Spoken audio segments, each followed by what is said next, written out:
You need to be educated in order to do anything. My school is not clean. It has food, trash thrown all over it. How am I gonna make it if this is where I go to right now?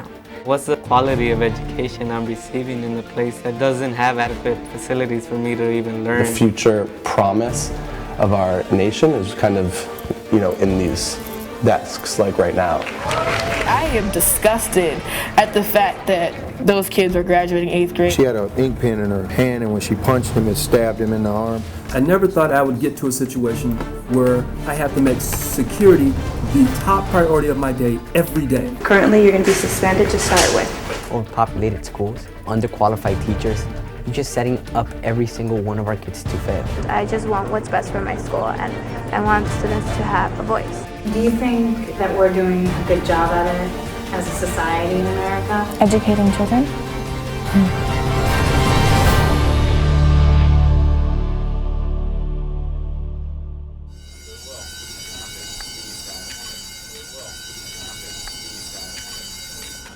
It's an exciting day, everybody. Roosevelt High School have some of the lowest graduation rates in the city. About 35% of the kids go on to graduate. Some of the lowest achievement scores.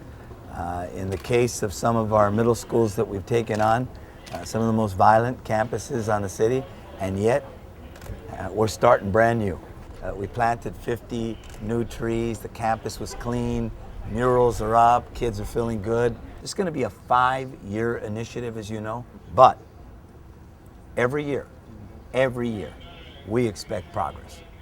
When 35% of them are graduating, there's a crisis here, and together we're going to take on the challenge. I know it's going to be an uphill battle. I mean, I think everybody knows that, but we're committed to this.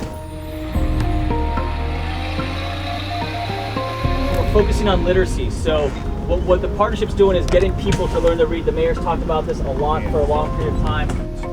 All right, let's go. What's your name? Omar. Pablo. John. Good for you. Everybody, this teacher here, Mr. Smith, has been here 20 years at River. I'm gonna read.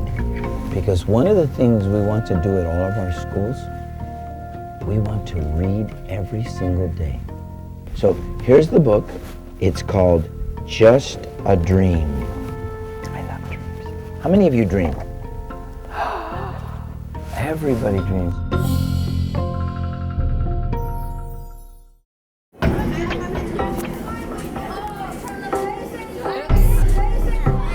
Now entering the class. Come on in. Arturo, come on, sweetie. Bell sounded. You remember my dream was to go to college. And my mom and dad said, get a book and study and you can get scholarships. And my dream came true. And all my sisters and brothers got to go to college. And we all made our dreams come true. And every day, we're working hard to maintain those dreams. In order to reach our goals in life, we have to have a dream. We have to have a plan for our future. Anybody would like to tell me what your dream is? What is it you would like to become? My dream is to become a professional chef or be in the DEA. Okay, I'd like to hear some more of your dreams. Yes, Turhan? My dream is to be a professional football player. Okay, and what have you done to make your dream come true already now? You have to prepare. Everybody say prepare. Prepare. For success. For success. That's wonderful. All your dreams are important. And the most important thing is that you believe in your dream. Someone else. Yes, Roberto, your dream. With us right now is one of the people who's really responsible for a lot of the work that we've seen on this campus, a lot of improvement we've seen in student behavior, a lot of the improvement that we've seen in even facilities here. I'd like to introduce you guys the principal of Markham Middle School, Tim Sullivan. First, I would like to apologize for my tardiness, but I want to definitely take time to come by and just first of all say thank you for visiting Markham. They teach our teachers to teach. It is my responsibility to assist my teachers with teaching. And I'll tell you my two goals this year, safety and mindset that we change here at Markham.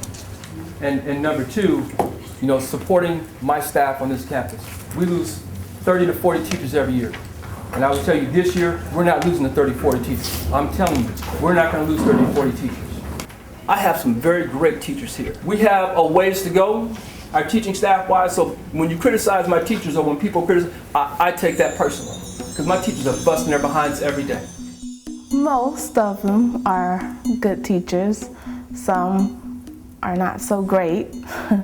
I didn't like math, but my teacher, she didn't make it any better. I mean, I was in Algebra 1, and Algebra 1 is hard.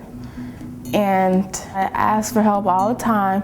I never got help, and it was frustrating. If she didn't want to help me, I would go and ask the other students, can you help me? But then I got in trouble for doing that, so I had to go sit down. So I just ended up empty-headed and learned nothing.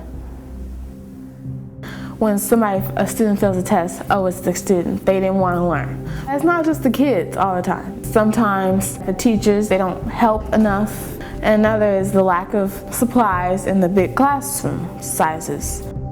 Efforts have to be made from the student, the teacher, the parents, and the principal, and the community, and the state, with all these budget cuts that's terrible, tearing the schools apart. There's already a lack of supplies here at the school, at all the schools. With the budget cuts, sometimes they fire good teachers and they keep the ones that don't want to do anything, which doesn't make any sense. And they wonder why we're failing.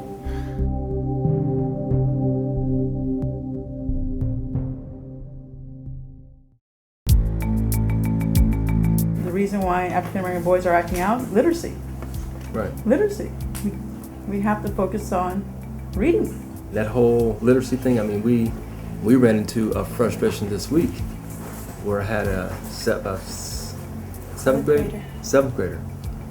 And we're dealing with the situation, a fight situation that had taken place, and I'm thinking we're dealing with the fight situation until I really got to the young man and realized, oh wow, it's not even about the fight. This young man just sat there, I asked him to write a statement about what happened, and he hesitated, and I'm thinking, why is he hesitating to write? You know, it's, obviously, maybe he doesn't want to implicate some friends or what have you, who else was around.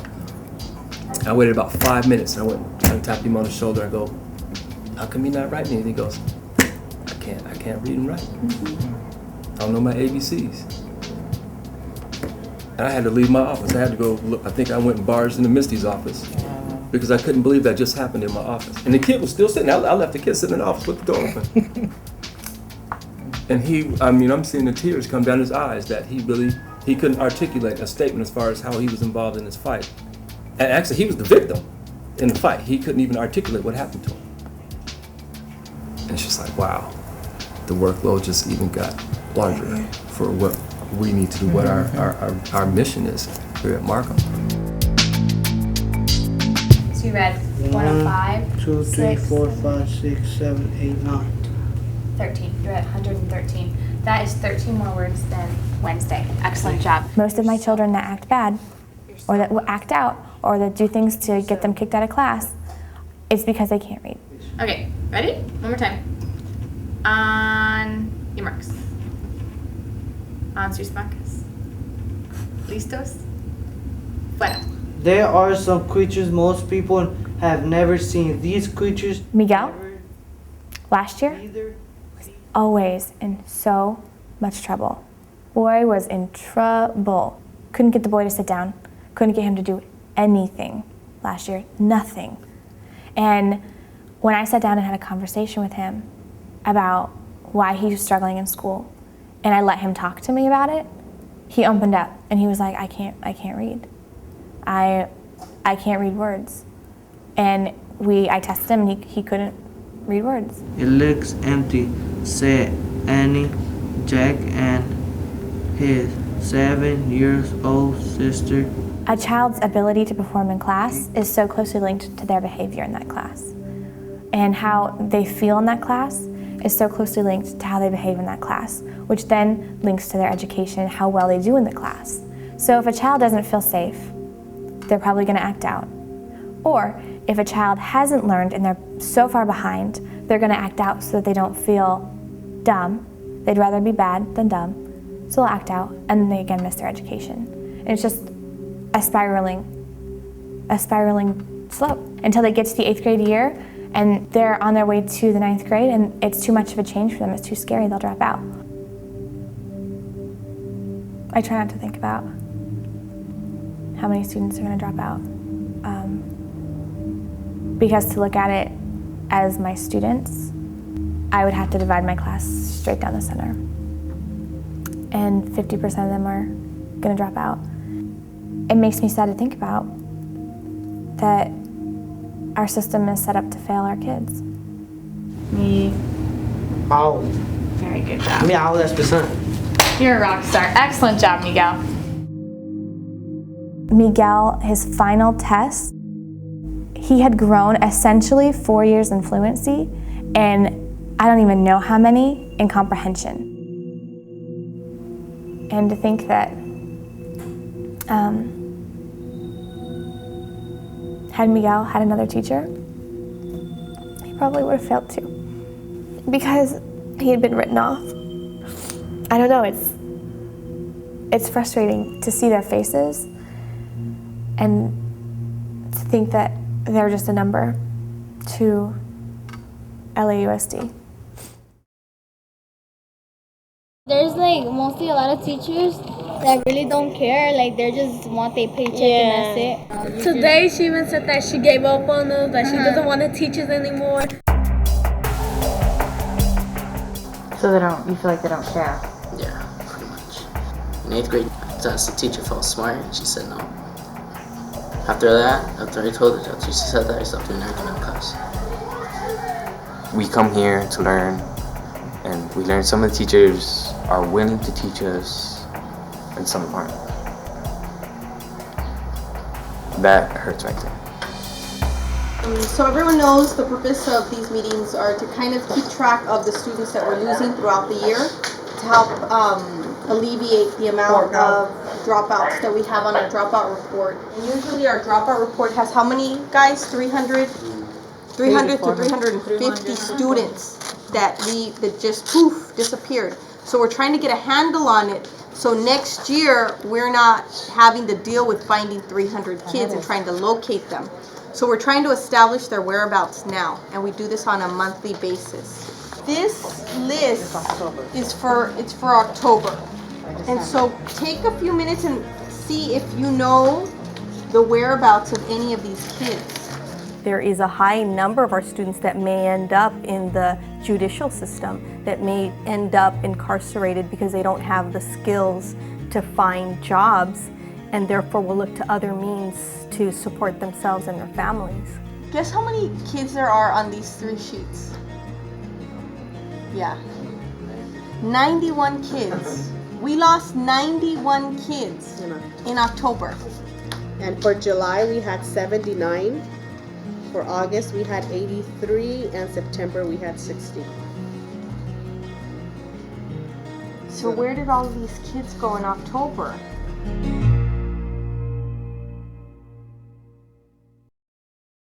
It's a pretty tough law where when you do reduction in force, it's got to be done based on seniority. So even though you're cutting the bureaucracy, you're not cutting those people, so that works its way down. The other thing to remember is the vast majority of the budget for LA Unified is based on people. It's people and compensation. There's not a ton of places to actually cut because most of the cost structure is people. Welcome, Dr. Freire, to United Students. My name is Annie Salas. I'm a sophomore HVAC, and I'm part of the Global Academy. Can we get an update on the budget cuts here on Roosevelt and how many teachers are getting cut? 31 of our teachers received pink slips. That's not fair because we have some good teachers over here that we like, and they're just going to take them away from us.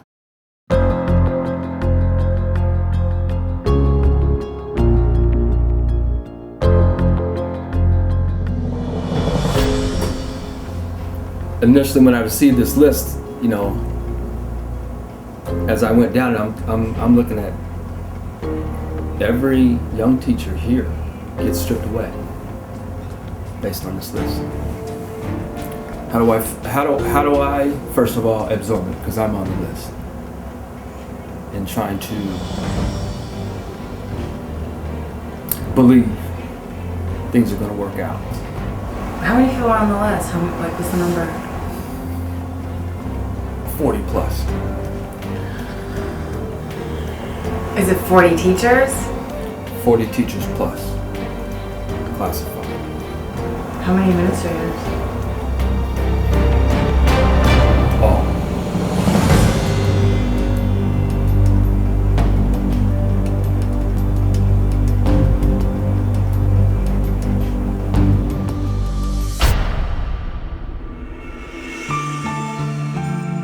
Look, folks, the goal here is to start the conversation. I want to hear from this young lady. Will you share your name with everybody so they all know who you are? Yes, my name is Zoe Hodge. I'm an 8th grader here at Markham Middle School.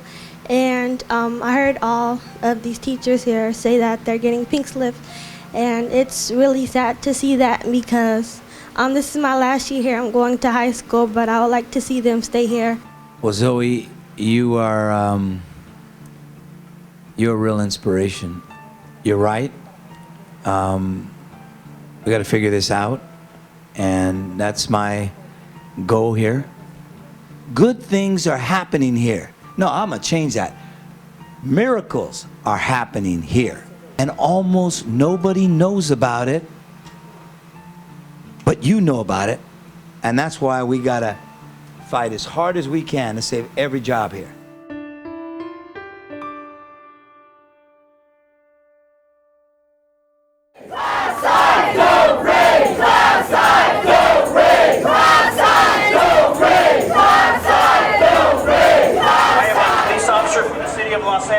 I hereby declare this to be an unlawful assembly. Immediately disperse. If you do not do so, you may be arrested or subject to other police action. There's a lot of rumors going around that you might have heard in your regular classes or on the news. So raise your hand if you've heard about teacher layoffs or if you've heard people talking about it. Nobody's thinking about the kids. Apparently they're laying off like 50% of the staff. What does that mean? You're going to have a class of 45, 50 kids? I don't see how something can't change from here. Like it has to. Brownsville, my goal this year is I got to stop the bleeding of the transition that we have here. 50% or more every year for the past 10 years. That's no way to build a family. That's no way to build a culture. That's no way to get to know each other. As a society, we see our children as their problem.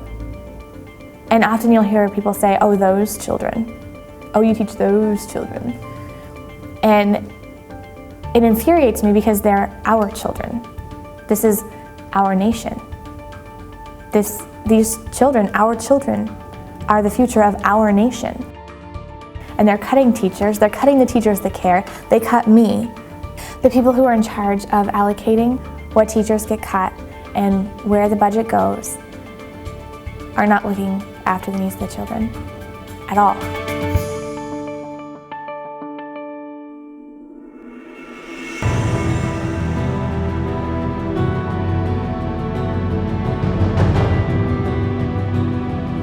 It's a tough time.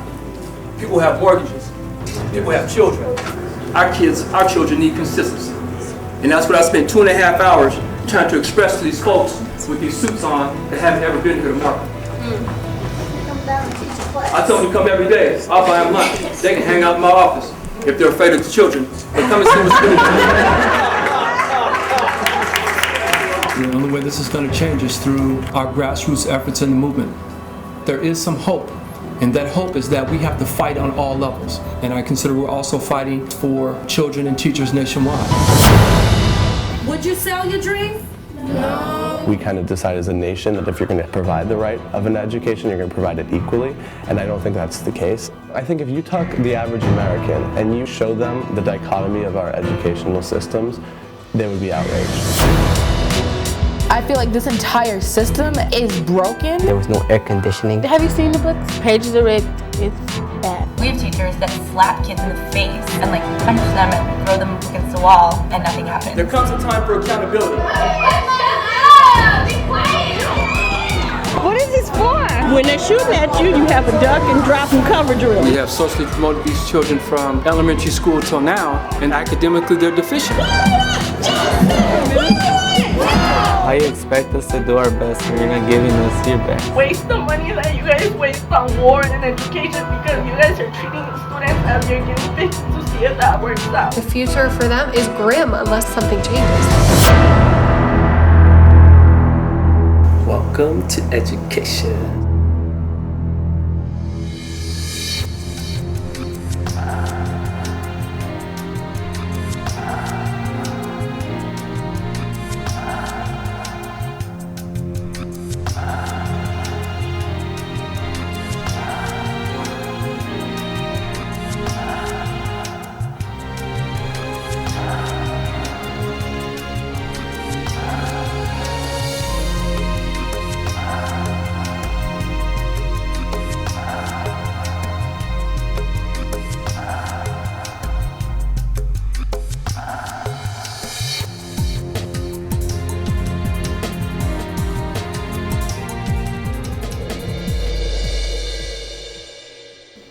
We are in 2nd grade in room 25. Brandon, can you have your eyes up here, please?